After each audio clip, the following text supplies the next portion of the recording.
চিংড়ি এবং ইলিশ এ দুটো মাছের প্রতি বাঙালির কিন্তু একটা এক্সট্রা দুর্বলতা রয়েছে। আর এ দুটো মাছ কিন্তু আমরা অনেক অনেক পদ করে খাই। আসসালামু আলাইকুম, আমি কাউসার নূপুর। সবসময় চেষ্টা করি রান্নাবান্নার সহজ এবং পারফেক্ট রেসিপি শেয়ার করার।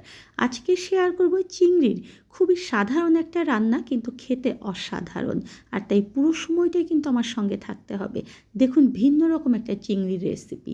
আর এর জন্য আমার যে ইনগ্রিডিয়েন্টসগুলো লাগবে সেটা কিন্তু অবশ্যই চিংড়ি লাগবে, পেঁয়াজ কুচি লাগবে একটু বেশি পরিমাণে, আমি আলু নিয়েছি চিকন করে, জাস্ট আলু ভাজির চেয়ে একটু মোটা, আর লাগবে আমার এখানে কাঁচামরিচের ফালি। চুলে একটা প্যান উঠিয়ে দিয়েছি, প্যান অবশ্যই রান্নার আগে ভালো মতো গরম করে নিতে হবে। আর এখানে দিয়ে দিচ্ছি আমি সরিষার তেল। চিংড়ি মাছ এবং ইলিশ মাছ রান্নায় চেষ্টা করবেন সবসময় সরিষার তেল ব্যবহার করতে, তাহলে সেই রান্নাগুলোর টেস্ট হবে অসাধারণ। দেখুন, আমি এখানে দিয়ে দিচ্ছি পেঁয়াজ কুচি। আমি এখানে বেশ খানিকটা পেঁয়াজ কুচি দিয়েছি, তাহলে দেখবেন যে এই রান্নাটা খেতে খুবই ভালো লাগবে। পেঁয়াজটাকে নরম করার জন্য সামান্য একটু লবণ দিয়ে দিলাম, আর পেঁয়াজটাকে নেড়ে চেড়ে হালকা ব্রাউন করে ভাজবো। এই রান্নায় পেঁয়াজ কিন্তু একদমই বেরেস্তা করা যাবে না। যখন দেখবেন এরকম হালকা সুন্দর ব্রাউন হয়ে যাবে, তখন এর মধ্যে দিয়ে দিচ্ছি হলুদ গুঁড়ো, শুকনো মরিচের গুঁড়ো, একটু জিরের গুঁড়ো, একটু ধনিয়ার গুঁড়ো, আর এখানে দিয়ে দিচ্ছি একটু গরম মশলার গুঁড়ো। দিয়ে আমি তেলের মধ্যে এটাকে নেড়ে চেড়ে নেব। আর তার আগে এখানে হাফ চা চামচ পরিমাণ আদা রসুন বাটা আর 2 টেবিল চামচ পরিমাণ পেঁয়াজ বাটা দিয়ে দিচ্ছি। ভালো করে মশলাগুলোকে ভেজে নিতে হবে, তবে অবশ্যই সাবধান থাকবেন যে মশলাগুলো যেন পুড়ে না যায়। দুটো টমেটোকে আমি একদম মিহি পেস্ট করে নিয়েছি, সেটাও দিয়ে দিচ্ছি। এখন তেলের উপরে মশলাগুলো ততক্ষণ ভাজবো যতক্ষণ পর্যন্ত না টমেটোর একটা কাঁচা যে ফ্লেভার রয়েছে সেটা চলে না যায়। ভালো মতো দেখুন যে আমি মশলাটাকে ভেজে নিয়েছি। এখন এই মশলাটার মধ্যে সামান্য পানি দিয়ে দিচ্ছি, যাতে করে মশলাটা ভালো মতো কষানো যায়। মশলা যখন দেখবেন যে এরকম সুন্দর কষানো হয়ে যাবে এবং সুন্দর একটা ফ্লেভার বের হবে, যখন দেখবেন যে মশলার কোনো রকম কাঁচা গন্ধ থাকবে না, তখন এখানে দিয়ে দিচ্ছি আমি চিংড়ি মাছগুলোকে। আর চিংড়ি মাছগুলো অবশ্যই ভালো মতো কেটে নেবেন। এর উপরে দেখবেন যে একটা নাড়ি রয়েছে, সেটাকেও ফেলে দেবেন। জাস্ট 2 মিনিট এই মশলার মধ্যে আমি চিংড়িগুলোকে ভুনা করব। চিংড়ি মাছ যদি আপনি বেশি সিদ্ধ করেন, তাহলে চিংড়ি কিন্তু শক্ত হয়ে যাবে, কচকচে লাগবে, সেটা খেতে একদমই ভালো লাগবে না। তাই 2 মিনিটই শুধুমাত্র আমরা এটাকে কষাবো ঘড়ি ধরে। এখন যখন দেখবেন যে চিংড়িটা সুন্দর কষানো হয়ে যাবে, তখন আলু যে কেটে রেখেছিলাম সেটা এখানে দিয়ে দিতে হবে। দেওয়ার পরে এটাকে আমি আরও 5 মিনিট ধরে সুন্দর মতো কষাবো।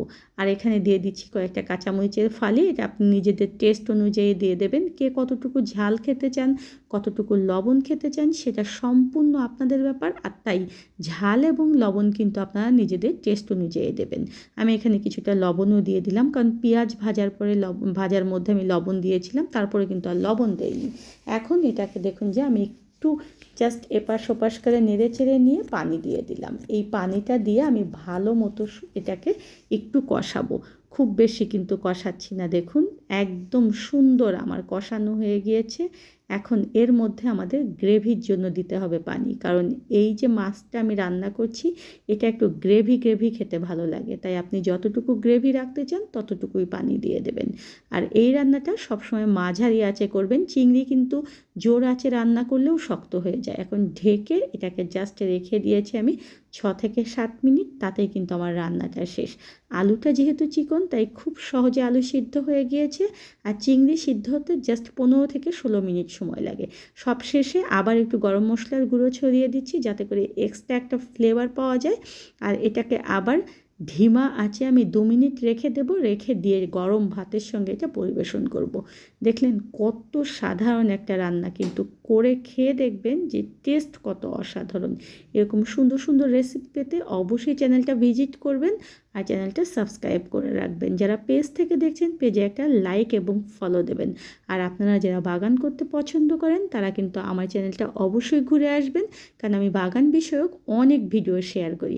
আর আপনাদের সুবিধার জন্য বাগান বিষয়ক ভিডিওগুলো আমি প্লেলিস্টে ছাদ বাগান নামক অপশন দিয়ে আলাদা করে দিয়েছি। যারা বাগান বিষয়ক ভিডিও শুধু দেখতে চান, তারা অবশ্যই ছাদ বাগানের যে অপশনটা রয়েছে প্লেলিস্টে, সেটাতে ঘুরে আসবেন।